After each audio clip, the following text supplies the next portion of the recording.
અંદર મારું સામાન તો બહુ છે. આમ તો અત્યારે મેં ખાટલો મૂકેલો છે એટલે ખાટલાને સાઈડની અંદર કરી દઉં.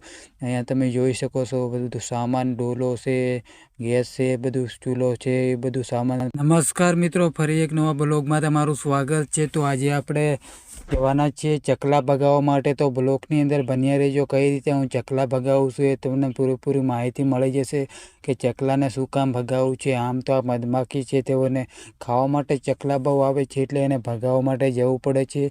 તો હું મધમાખીની પેટીઓ છે ત્યાં આવી ગયો છું. તો તમે બ્લોગની અંદર બન્યા રહેજો હું કઈ રીતે ચકલા ભગાવું છું. હવે તો હું ચકલા ભગાવવા માટે જાઉં છું. તમે આ બંને સાઈડ આ પેટીઓ છે તે જોઈ શકો છો. એ પેટીઓ છે, પેટીઓની અંદર આવીને ચકલા છે તે માખી હોય તેને ખાતા હોય બહુ, એટલે એને ભગાવવા માટે આવી ગયા છે. તો હવે હું ભગાવવાનું ચાલુ કરી દઉં છું.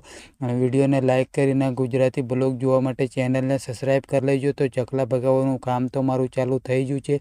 તો હું ચકલા ભગાવીને પાછું આવું છું, ત્યારે આપણે પાછા મળીએ.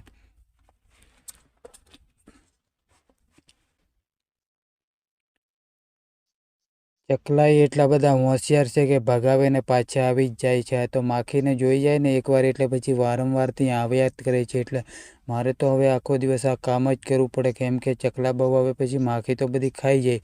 એટલે આજે હું ચકલા ભગાવી રહ્યો છું. એટલા બધા ચકલા આવે છે કે વાત જ ના કરવાની. ભગાવે ને ફરી આવી જાય. કેટલીક વાર આને તો ભગાવીને બી કંટાળી ગયો, પણ ભગાવવું પડે. ના ભગાવે તો પછી આ માખી છે તેને બધી માખીને ખાઈ જાય, એટલે એને ભગાવવા જ પડે અહીંયાથી.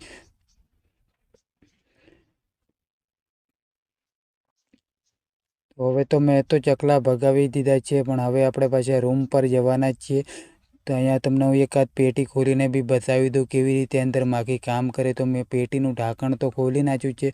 હવે એની ઉપર આ જે થેલી મૂકેલી છે, થેલીને ખોલું છું એટલે અંદર તમે જોઈ શકો છો આ બધા પૂડા ગોઠવેલા છે. અને પૂડાની અંદર પછી આની અંદર માખી બેઠેલી હોય ને એની અંદર માખી મધ ભરવા લાગી જાય.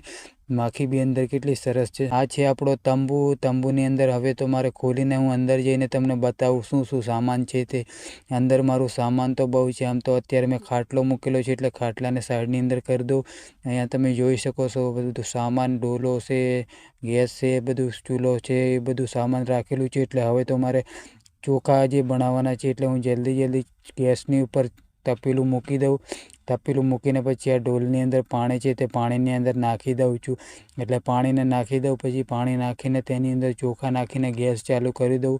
તો પાણી તો આપણું નખાઈ ગયું છે. એટલે હવે તો હું જલ્દી એની અંદર ચોખા રાખી દઉં. પણ પહેલાં તો આગ લગાવી દઉં. તો ગેસ તો આપણો ચાલુ થઈ ગયો છે એટલે હું માચીસ લગાવીને આગ ચાલુ કરી દીધી છે. હવે હું ચોખા અંદર નાખી દઉં છું. તો ચોખા બી આપણા હવે નખાઈને તૈયાર થઈ જાય છે એટલે જલ્દી બની જાય. તો ચોખા બને છે ત્યાં સુધી આપણે બહાર ફરી આવીએ, કેમ કે બહારનો નજારો જોઈ આવીએ પછી આવીને ચોખા જોઈ લેશું. તો હવે તો હું બહાર આવી ગયો છે. બહારનો નજારો તમે જોઈ શકો છો. આજે તો વરિયાળી કેટલી સરસ લાગી રહી છે. આજુબાજુ લીલીછમ ખેતી થઈ ગઈ છે.